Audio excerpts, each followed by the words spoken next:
How are you doing? Very well, how are you? Stephen Kelly, good morning to you. Good morning. Welcome along. Thanks for having me again. Delighted to have you along. Nice quiet week around here, so... Yeah, it's all, nice and easy. Not much to talk about at all. Not much to chat about. We might get to some of that a bit later on, of course. You were watching the game last night? Yeah, I was at the game last night. We're flying it. We're going to walk this group. Yeah, that's it. Short story. No, it was very good in the sense of to show the desire and the ability to come back, because we've done it twice now. We've done it against Denmark, we've done it against Switzerland, two big teams, two of the teams in the group that we would have expected to have the toughest games against, and for us to go 1-0 down against both of them and show we weren't going to crumble, considering they had probably a lot of possession and some chances, that we had to come back into it and get a goal was great. So, and for McGoldrick to get off the mark with his first goal was really important. Was he the one that impressed you most last night? Looking at a lot of the player ratings this morning, including some on our own website that are particularly harsh, and I'm telling you, they're L'Equipe style cutting. Was he the one that stood out for you, or who was your... Yeah, I thought McGoldrick was excellent.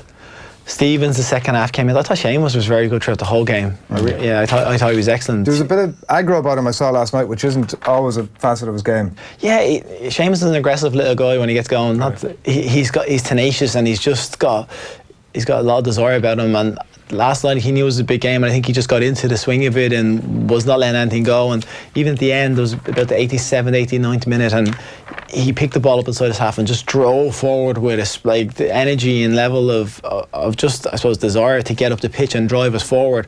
And in that late stage of the game was brilliant, and it was great to see him back to be able to be at those levels, because last year there was a lot of questions about whether he was able to get back to do that, and I think he did yesterday. A couple of really important defensive headers at the far post as well from himself and Judge, so it was nice to see. Yeah. Switzerland are clearly a very, very good side, and like if you look on the balance of things, if you look at it statistically, if you look at the quality all around the pitch, they will be disappointed that they came away without getting 3 points there. And I don't know, do we have this crazy ability for teams to kind of play down to us sometimes? That's like, often we talk about how we play down to the opposition when it comes to, say, the Gibraltar game in particular this year, but it seems that we've had the opposite effect against Switzerland here, particularly in the final third. Their end product was bad for a lot of the game. I think they're definitely, in the final third, they were missing it's just a natural goal scorer, really. Bolo looked like he could be a world beater. His pace was frightening, and I'd say a couple of times in the first half, Duffy had gone tight and he just spun him, and you think, oh my God, this guy is going to tear us apart.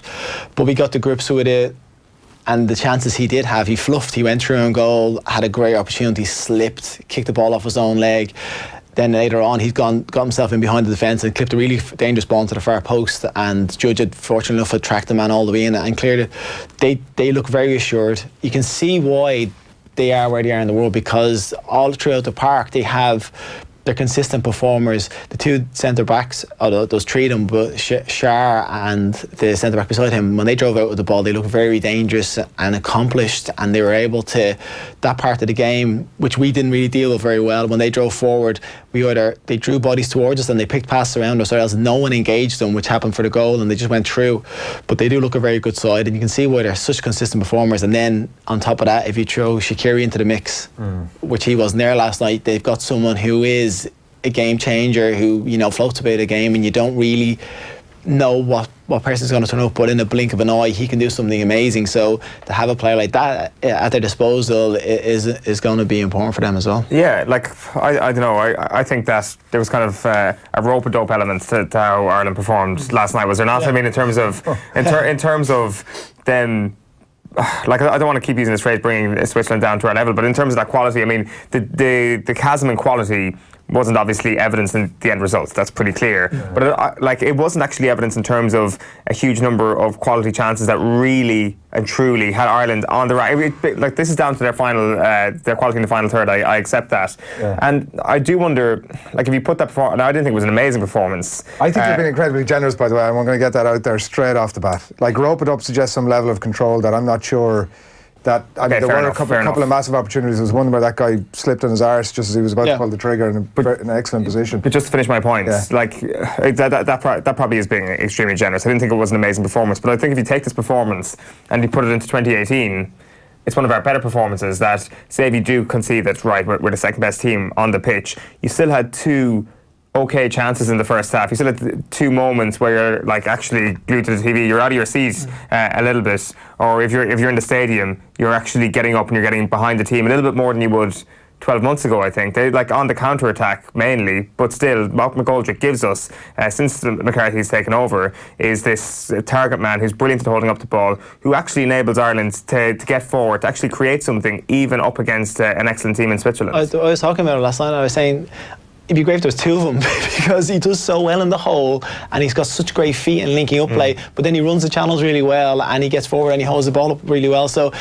you almost need another one of them behind him so he can feed himself. But I thought he was excellent last night again. His work rate, his attitude, when he went through on goal and he put the ball in for Robinson, he needed to clip it to get in because Robinson was keeping the line with the player, so he couldn't sprint in ahead of him. He would have been offside and McGoldrick would have had to lift it over the defender's head, but the pace he showed to get into that position, knock around the defender, I just thought to myself, a player who's fully confident and believes in his ability just takes that on himself, has a shot across goal, keeper spills it and then Robinson's tapping it in. It's one of those efforts that you just feel like, just hit it yourself. You don't even need to. I know it's a long way out, but a lot of strikers in that position won't cross it. They'd be just shooting. So for him to get his first goal, I think was imperative for himself going forward. He hasn't scored in the Premiership yet this season. It's going to give him great confidence, and his performances, all they've been missing is a goal. So last night it's been really well deserved. I will say I described it as a kick in the balls for Switzerland last night on Twitter. Maybe that's more apt than rope it up. It's kind of like him a little bit out of nowhere. I think that there's an entirely other way of looking at it, in that I believe we're incredibly fortunate. Like Switzerland are a team that obviously were without Shaqiri, fair enough. We're 3-0 up on Denmark in the last game before obviously that went to shit for them, but that's the sort of team that they are, and they could have easily have been the same thing against us if they'd taken some of those opportunities that they had managed to create. Like I know that there's a lot been made, and we can discuss in a bit more detail later on about, when we go 1-0 down, the attitude changes and the momentum changes and why we couldn't do a bit of that a bit earlier. But there's definitely a feeling that Switzerland could have had that game well out of sight, and it would have been a very different conversation this morning. No, the way the first half at spells, they dominate possession throughout the whole game, but at times they cut us apart, and it looked worrying because the way they played it, and we did put in a few last-ditch tackles and throwing our bodies in the line. Defensively, we look good, but when they drove, like I said, when the centre-backs drove forward, it changed everything for us because no one took responsibility to go out and engage them. We just allowed them to keep coming, and then at the point when someone did go out, we were not organised behind, so when the pass went through, people had to pick up pockets, and then they were through and goals. So there is definitely issues that we need to work on. But in saying that, we've still drawn 2 games against the 2 best oppositions that we were playing against. One was away, one's at home.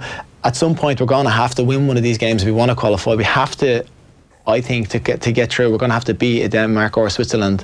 It's going to have to be Switzerland away or Denmark at home now. So it's one of those 2, and it just depends on those teams that turn up. Because if they perform the way they did, but have better finishing, they could beat us comfortably. That's the difficulty. Yeah. We're going to remind ourselves of exactly what happened last night. Enough of my negativity. We're going to remind ourselves of what happened. We had live commentary and off the ball. Nathan was alongside David Myler. What a moment that almost was for Glenn Whelan. A pile driver of a shot from 30 yards. Nearly smashed the crossbar. McLean's cross deflects into the air. But Ireland goals! And David McGoldrick gets his first international goal at the perfect time for Mick McCarthy. It was coming in the last couple of moments. Whelan smashed the crossbar. Ireland kept it alive, and the cross from Enda Stevens was met by David McGoldrick 5 yards out, and he did enough to put it past the Swiss goalkeeper. Listen to the noise around this stadium. That is what it means.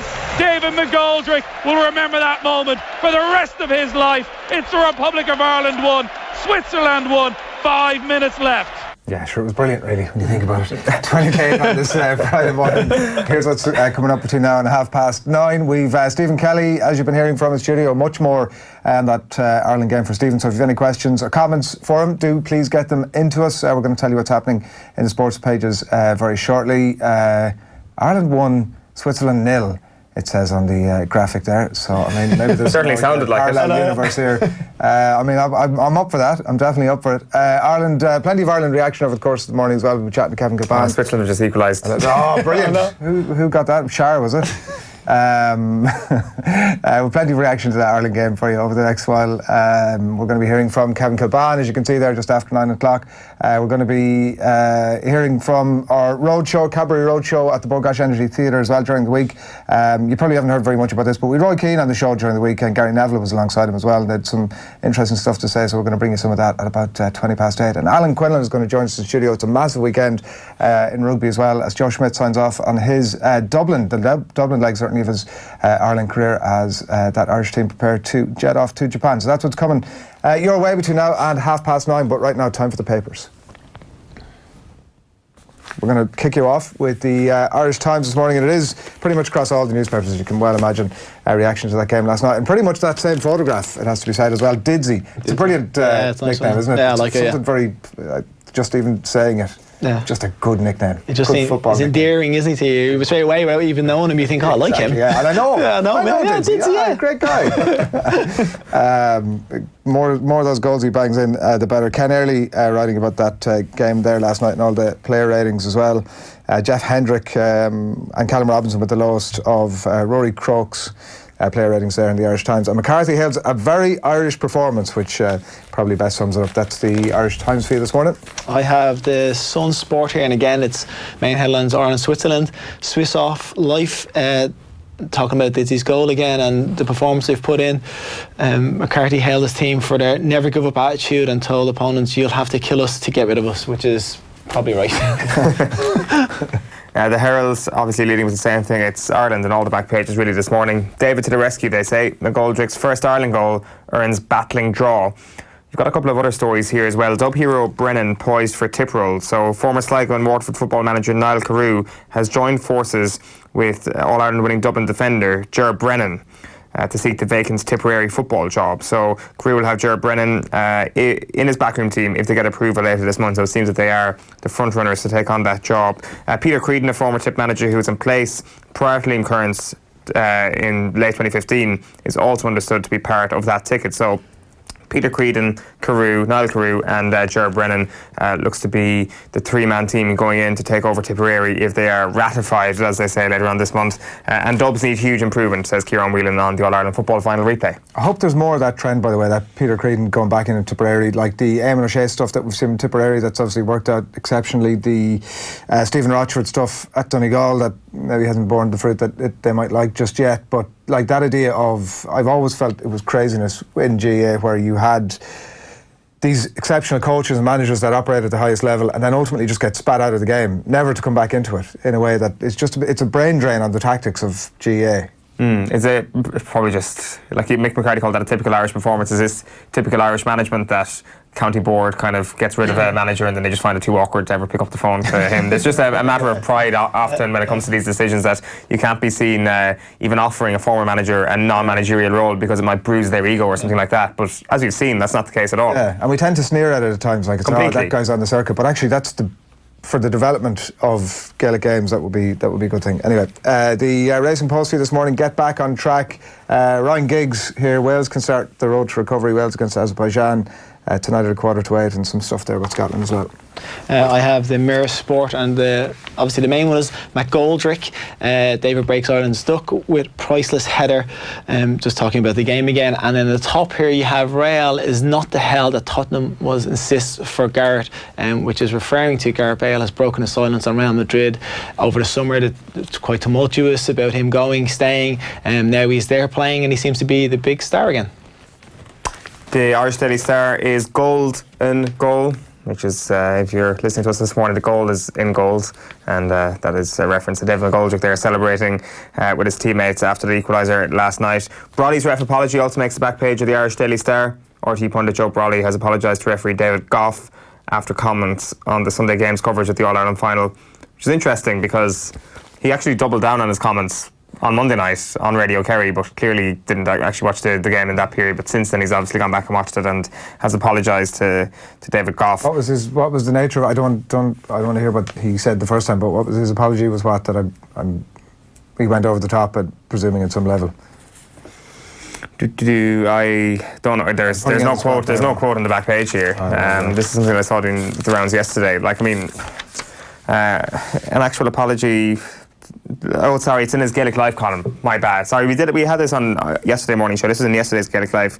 Brolly stuck to his guns in arguing that Cooper hadn't fouled David Clifford in the penalty incident, but he apologised for going too far. Right. So he hasn't actually changed his mind. I believe he was played. This is in relation to David Goff. I suggested in the heat of the moment that David may have been influenced by the propaganda emanating from Kerry in the lead up to the game. Afterwards, I contacted David to apologise for this. It was wrong of me and unfair on David, who is a man of integrity and honour. So he still says he got it wrong, but it was just a human error rather than any propaganda. Because it was just a penalty. He could have just watched it back and said, you know what, actually I was wrong. It was just a penalty. I watched it back in the court today, which it was kind of inarguable. I thought so too, but... Yeah, I saw it was when he pulled him with the arm, the penalty was around the neck actually, and then did the pull. So yeah, it was... I don't know, it's he's sticking to his guns, Brolly. Is this a counter-propaganda campaign, I wonder? I'm not sure my head can take that, particularly like 8 days out. Yeah, but it's obviously Conor Lane replay. Yeah. I'm trying to think, is that a good or a bad thing? Cork man refereeing Kerry. There's too many kind of loopholes here. Meath man against Dublin, pro-Dublin, and then a Cork man. Has there not been like an official directive from the Kerry Mafia to say, listen, here's our stance now, this is our approach for the next week? After last Sunday, the batteries in our earpieces are all gone. Our pagers are all gone. We need to charge up our pagers. It's like The Wire when the people on the street used to page their fellow dealers to come meet them at a phone box. That's myself and the Kerry Mafia. I'm glad you've used that analogy. What else have you got, Steve, first there? That was me. I'm done. Done? Yeah. Actually, no, I have the Times, which is the English Times, so you can tell because the back page is covered in cricket. So England made it easy for me, say Smith. It was referring to Smith getting 2 and 11 in the cricket yesterday. England have got a lot to do to get back into it, and Aussies look like they're on the way to successfully getting the Ashes back. Cool. Just a couple of the UK back pages. As you say, the cricket is dominating proceedings across the water. Double trouble is the back page of The Guardian. Root and Bayliss watch on as Smith racks up the runs. An incredible showing, really, over the past couple of days. Steve Smith, double century in Manchester, as they declared, for 497 for 8. And he is the lead on the Daily Telegraph as well. Ashes agony. Smith reprieved after no ball to hit brilliant double century. Stokes injured as England wilt despite Root's warning. A couple more from me here to wrap up. We're going to get the Irish Independent here. McCarthy, it was like the good old days. Mick McCarthy after David McGoldrick's goal last night. Carew, as Owen's been mentioning, adds former Dublin star Brennan Tipperary coaching ticket. Tomás O'Shea, this is sending forward to tomorrow's Irish Indo. Dublin were like Ivan Drago in the Rocky movies, but Kerry will regret not finding a knockout. So you rope it up as speed and take it on a few. Yeah, good news. What do you think about that Ivan Drago? Well, I mean, he's setting them up because ultimately Ivan Drago was beaten, right? So. Yeah, in the end, yeah. I know. Well, look, the rope it up thing does kind of stand true. Is the Ireland-Switzerland comparison true? Like poor Ireland being poor Kerry next weekend going up against the might of Switzerland, that is Dublin. So, and does that make it's Dublin or Ivan Drago that makes Kerry Rocky? Yeah, I'd take Rocky in that case. You know, every time. Ivan Drago, but basically a robot from the east. It's all the kind of things kind that of make quiet, unassuming, sort of goes about his business very quietly, but generally gets it done outside of being beaten by Rocky. If you multiply Johnny Cooper by 4, you would have Ivan Drago. Just a bigger, blockier version of Johnny Cooper. Even though like Johnny Cooper can hold his own. If Johnny Cooper was a heavyweight boxer, he'd be Ivan Drago. Kerry lash out at Dublin is what I'm taking from all of that. Ivan Drago is one of the most iconic fictional boxers that's ever existed. You've just used the word. He's right over your shoulder, actually. Robot. What? Yeah. There's nothing wrong with a robot. I think this is actually the second time we've had this weird conversation on the show. We actually had a conversation about how not all robots are evil a couple of months ago on this very programme. But right. Are there any good examples of non-evil robots? Wall-E, you know. Nunu from the Teletubbies as well was another one. Nunu is a good one. It's all done, that's just a Hoover, isn't it? R2-D2. Yeah, R2-D2, exactly. Also C-3PO as well. Yeah. In fact, most robots are nice, so. By all accounts. Right, let's move on. The Irish Examiner, then finally, it's that photograph of Dave McGoldrick there. McGolden goal, towering header rescues, precious point for Ireland, and Ronan O'Gara makes his return to the Irish Examiner today, and he questions, which is a point we'll get into with Alan Quinlan a bit later on, he questions the idea entirely of Ireland taking on a full-blooded Wales team this weekend as part of their schedule in the lead into Rugby World Cup. So that's it for me. There's one more from you, Stephen. Yeah, last one. It's pure gold. Striker's superb goal, bags vital point for Ireland. Again, McGoldrick's great header against Switzerland last night, getting this to draw. And in the bottom here, it's all our focus on Scotland, admits Farrell, which is Andy Farrell is challenged Ireland to lay down a marker against Wales tomorrow afternoon in the last game before the World Cup. Do you watch much rugby? I like it, but yeah, the World Cup's going to be on. I'll watch it. Yeah, it'd be interesting. Like, I mean, how can you support Ireland when they play in any sport? Yeah. They're in the tough spot that they're in at the minute. Is that sort of like from a momentum point of view, and like actually O'Gara was making the point today that he normally it's all about the performance at this stage, right? Like, but he's saying the result. Actually, it's the only thing that matters. It's usually the last few times I've watched the World Cup, we've gone into it probably doing quite well, and then in the World Cup it's not finished up as well as we would have liked, whereas at the moment we seem to be a little bit we're trying deliberately opposite the way around there. We're trying to go in not too great and then perform at the we're opened up. Yeah, we're opened up. Yeah, exactly. Yeah, we're just trying to give people a false self security. Go in and think, Ireland aren't as good as what they were, and then bang, that's it.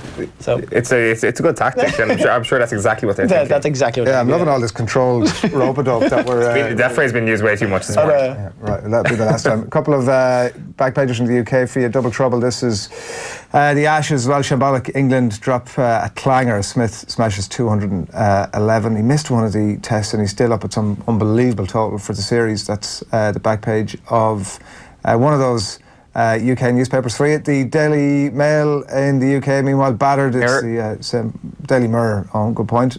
Same point there about Steve Smith. Feud for thought at the top. Yeah. Eoin versus Shearer really becoming the undercard of this week. Keane versus Fergie has taken over, naturally. Yeah, that's what I've seen. Loads of people saying they should get both of them in the ring and have it as Eddie Hearn would promote it quite well, they said. Yeah, or John Walters versus Roy Keane. Yeah, it was John Walters versus Roy, and then it was like Shearer versus Eoin, which I think is a bit of a mismatch.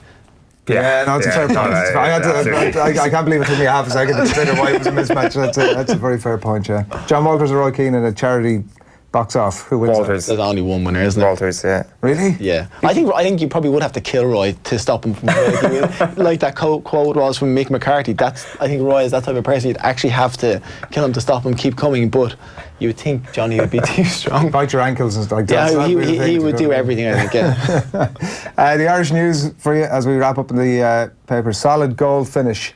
Late McGoldrick header rescues a draw for the Irish. That's the Irish News back page for you this morning. So that is where we're at on all the newspapers for you at just gone 10 to 8 on this Friday morning. We've plenty for you coming up over the next while, and we're going to talk a little later as well to Arthur O'D. Our own Arthur O'D has got an interview with Red Oak Murphy, who's a Sligo young Sligo player who turned his back on the chance to play professional sport in Australia, and it turns out he just didn't like AFL. So we're going to talk to Arthur a little bit later on that, and exclusive as well on offtheball.com last night with the news that Kieran Donaghy has taken, I don't know if they're quite his first tentative steps into management, given his coaching role last year with in the Galway setup as well, but he's involved with the managerial setup at IT Tralee. This is big news. It is, yeah. They've assembled quite a team as well in recent years. It was quite a coup, I thought, in terms of them getting David Clifford to come to the college, because they really haven't had an amazing team, a team worth challenging the big guns since the Jim McGuinness era when they went on to win the Sigerson Cup. So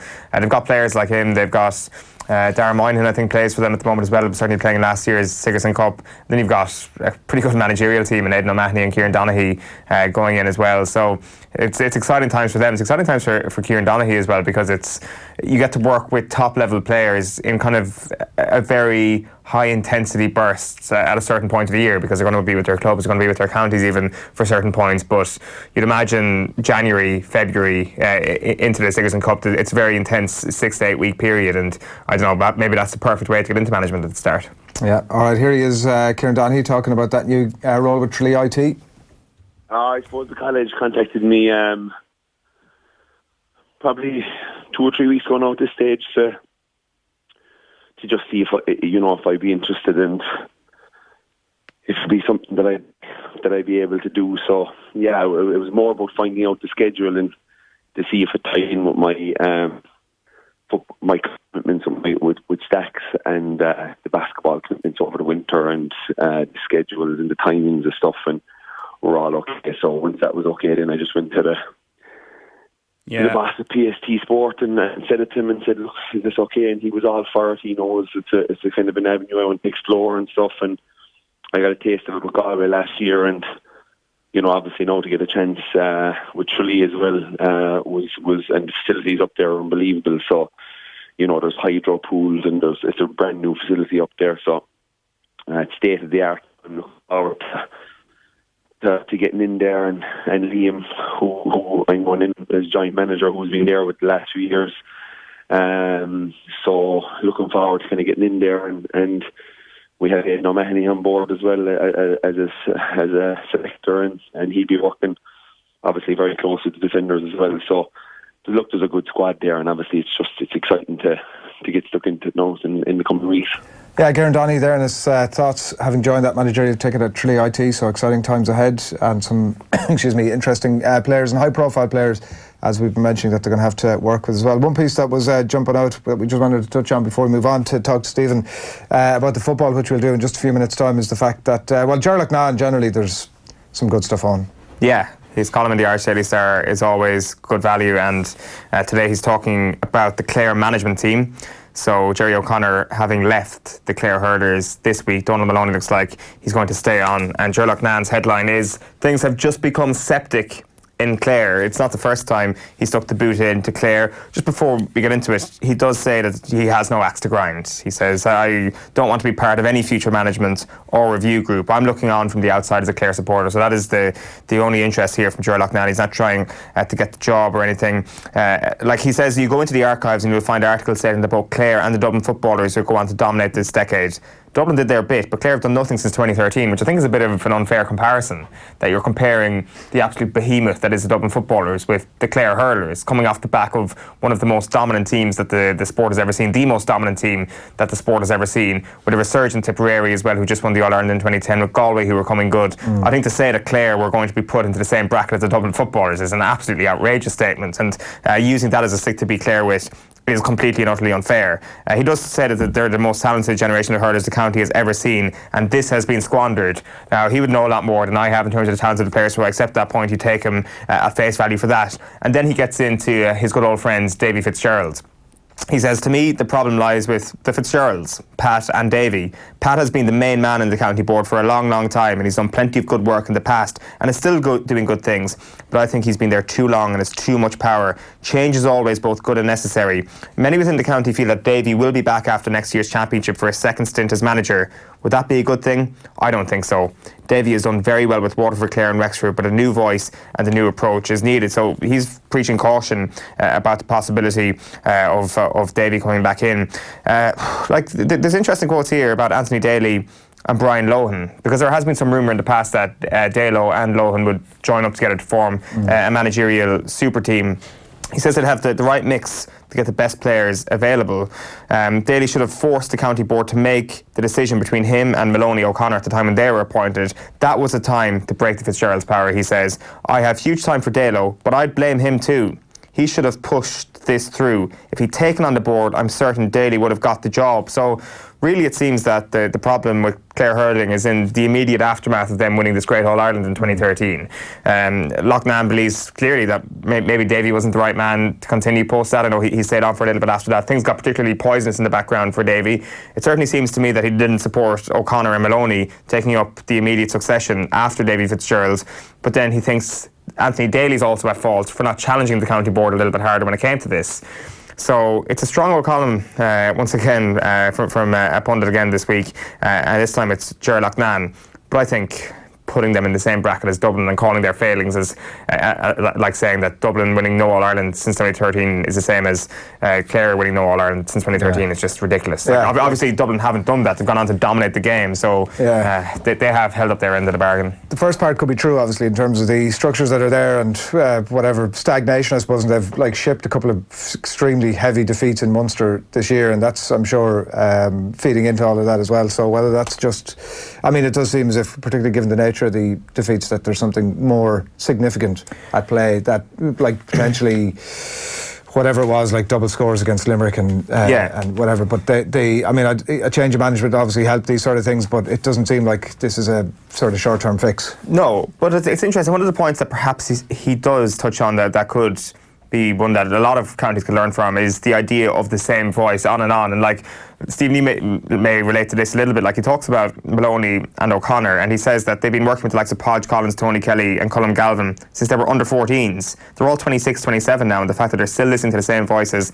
is disastrous. Clare hurling is in a bad place, he finishes the column with. That he clearly sees these guys as people who have a lot to contribute to Clare hurling, just not as senior managers. And I guess if you're hearing the same voice for 12 years, I guess that there is a point in that at certain times as well, that sometimes a new voice is needed, and that new voice to a lot of those players was Davy Fitzgerald for a while, and maybe that's why they won that All-Ireland. Like, I accept it's quite harsh, but is there truth in that? It depends on the level of success they're having. Like, you look at Alex Ferguson, Manchester United. They not to make a comparison, but like he was there for how long, and there was no need for a new voice. And since there's been a new voice, they've gone down.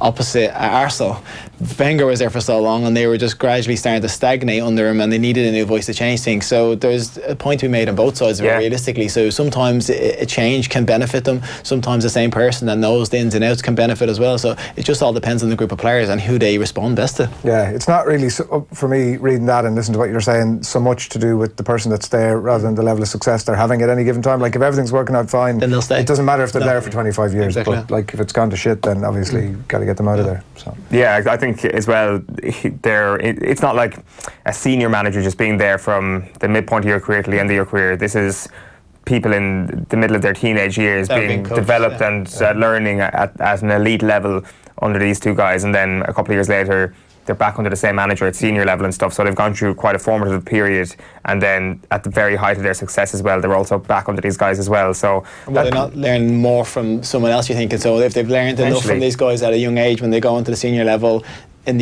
fresh ideas might be benefit them and bring them on as players as well. Yeah, like that's certainly the point that Loughnane is making.